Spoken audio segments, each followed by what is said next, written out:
Oui, bonjour, bonsoir, ça dépend de l'heure à laquelle vous nous prenez. Oui, je me présente, moi je suis le mystique, Kone Nyenyeri, le médium. Voilà, c'est lui qui a parcouru toute l'Afrique. J'ai fait tous les pays africains. Voilà, j'ai fait tous les pays africains pour faire des recherches. Voilà, parce qu'il y a des plantes que tu vas trouver ici aujourd'hui dans cette forêt. Et quand tu vas au Ghana, c'est la même plante, mais comment on appelle ça? Le feuille change. Ça change un peu de couleur parce que ce n'est pas le même sol. Donc, c'est pourquoi il y a des gens qui vont aller souvent trouver des plantes, ils vont dire, ça se ressemble, mais ce n'est pas ça. Pourtant, c'est ça. C'est la terre là qui change, c'est comme ça. Donc, c'est pourquoi j'ai fait presque tous les pays, voilà, tous les pays africains. Je suis allé un peu partout, voilà, je suis allé un peu partout. J'ai fait des connaissances des grands médiums, des grands fétichés, voilà, si vous voulez, des grands dozos. Voilà. Et j'ai compris que les Africains sont intelligents et c'est des cerveaux, même s'ils ne sont pas là à l'école. Vous comprenez? Il y a des médiums là qui ne sont pas là à l'école, mais ils sont très très intelligents et ils sont efficaces. Parce que quand on parle, vous dites non, ils ne connaissent rien, ils ne sont pas là à l'école. Vous pensez que c'est à l'école seulement, on devient intelligent? C'est à l'école seulement, on apprend. Vous pensez que quand c'est pas, parce que c'est en Afrique francophone que moi je vois ça. Hein. Ils pensent que quand tu ne comprends pas français, tu ne connais rien. Tu ne peux rien connaître. C'est ce que les gens pensent. Ça, c'est le comportement des Africains francophones. Réveillez-vous un peu. Vous voyez, si au début, là, on avait donné une chance aux tradis praticiens, peut-être que nos autorités, aujourd'hui, quand ils sont malades, là, ils ne vont pas aller en France pour aller se soigner. Si on leur donnait une chance pour dire, comme ils connaissent les plantes, plus que les médicaments sont faits à base des plantes, et eux, ils connaissent les plantes, il faut qu'on les encadre pour les mettre quelque part et les montrer et les former pour qu'ils nous donnent, ils nous disent comment ils peuvent traiter des cas de maladies, des cas compliqués. Est-ce que vous savez qu'il y a des gens souvent qui ont des maladies dans le ventre, on leur dit c'est opération, mais quand ils viennent me voir, je leur donne médicaments, ils boivent. Ils boivent et puis ils sont guéris. Est-ce que vous savez ça? Vous ne savez pas ça. Est-ce que vous savez aussi, ça je sais que vous savez quand je vais parler de ça. Vous savez qu'il y a des maladies quand on dit c'est opération. Le chinois il traite ça sans opération. Il y a plein qui ont déjà dit oui ça c'est vrai. Parce que c'est des chinois, ils ont la peau blanche. Mais est-ce que vous savez que c'est à base de plantes? Que c'est à base de plantes. Tous les médicaments chinois là, vous voyez que c'est naturel. C'est naturel. Mais comme ils ont la peau blanche, et ils ne sont pas sorciers, ils sont intelligents.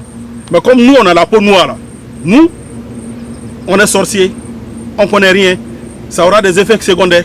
Mais quand tu prends pour chinois, tu bois comme ça là, il n'y a pas d'effet secondaire. Il n'y a rien derrière, parce qu'il a la peau blanche. Tout de suite là, moi, si je m'en vais prendre un produit et puis il devient bien clair, et que je propose des médicaments aux gens, ils vont dire ouais, même si c'est un Africain, mais il est blanc. Ça peut être un peu bon. Vous allez accepter. C'est comme ça le noir réfléchit. C'est pourquoi les gens arrivent à vous manipuler facilement. Et c'est pourquoi vos dirigeants, là, vous les Africains, c'est pourquoi nos dirigeants arrivent aussi à vous manipuler facilement. Parce que eux, ils ont tout fait un peu chez les Blancs là-bas. Ils connaissent très bien chez les Blancs, ils connaissent la culture. Donc ils savent ce que vous les Noirs là, vous aimez et vous n'aimez pas. Ils savent quel comportement il faut adopter avec vous pour vous avoir. Quand nos autorités aujourd'hui sont malades, ils se lèvent, ils vont se soigner à Paris, ils vont se soigner aux États-Unis, ils vont se soigner dans tel pays. Ils ne se soignent jamais en Côte d'Ivoire. Il n'y a pas de médecins ici parce qu'ils n'ont pas confiance aux médecins qui sont ici.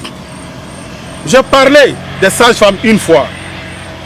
J'ai déjà parlé des sages-femmes qui regardent la télé ici, dans les hôpitaux, quand les femmes viennent accoucher là. Elles sont assises en train de regarder novelas, regarder des films.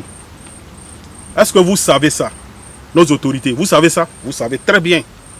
Qu'est-ce que vous faites pour combattre cela? Dans les hôpitaux, comment on peut aller regarder télévision?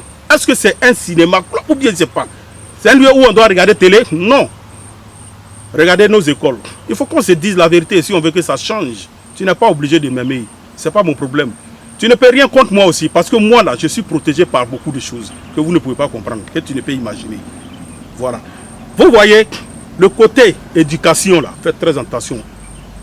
Il faut mettre de l'ordre là-bas aussi. Parce que quand ces deux milieux là, la santé et puis l'éducation, quand c'est raté là, c'est pas bon. C'est pas bon pour un pays. Quelqu'un qui va devenir président un jour, s'il est mal éduqué aujourd'hui, ce n'est pas bon. Quelqu'un qui va devenir ministre, s'il est mal éduqué aujourd'hui, ce n'est pas bon.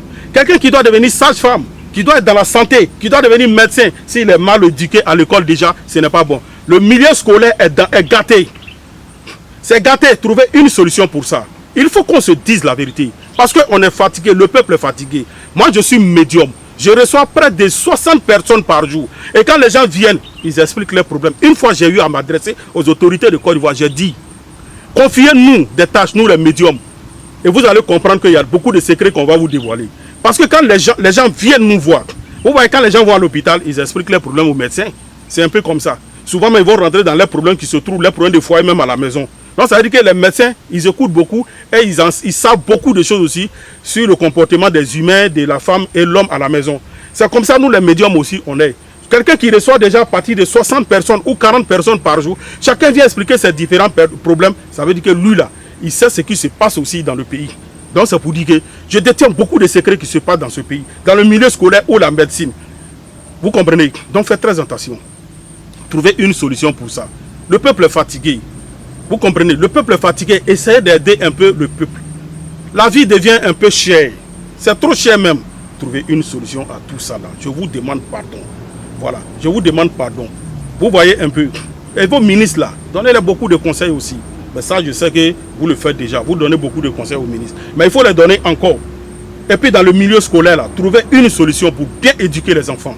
C'est ce que j'ai dit. Parce que c'est de l'école qu'on devient ministre ou président ou médecin. C'est un peu comme ça. Hein? Des sages-femmes qui ont des mauvais comportements. Moi, je ne sais pas si c'est vrai. On dit l'accouchement, c'est gratuit. La césarienne est gratuite. Ce n'est pas gratuit. Parce que les gens continuent de prendre de l'argent dans les hôpitaux. Peut-être que vous n'êtes pas au courant. Donc, je vous informe. Que Dieu protège la Côte d'Ivoire. Et que Dieu donne la force de régler les problèmes des Ivoiriens. Vous voyez, les Ivoiriens souffrent. Je sais qu'il y a beaucoup qui a été fait. Il reste beaucoup à faire. Trouver une solution à ces deux problèmes-là. Et puis, on dirait qu'ils ont augmenté le pain. Il y a tout ça aussi.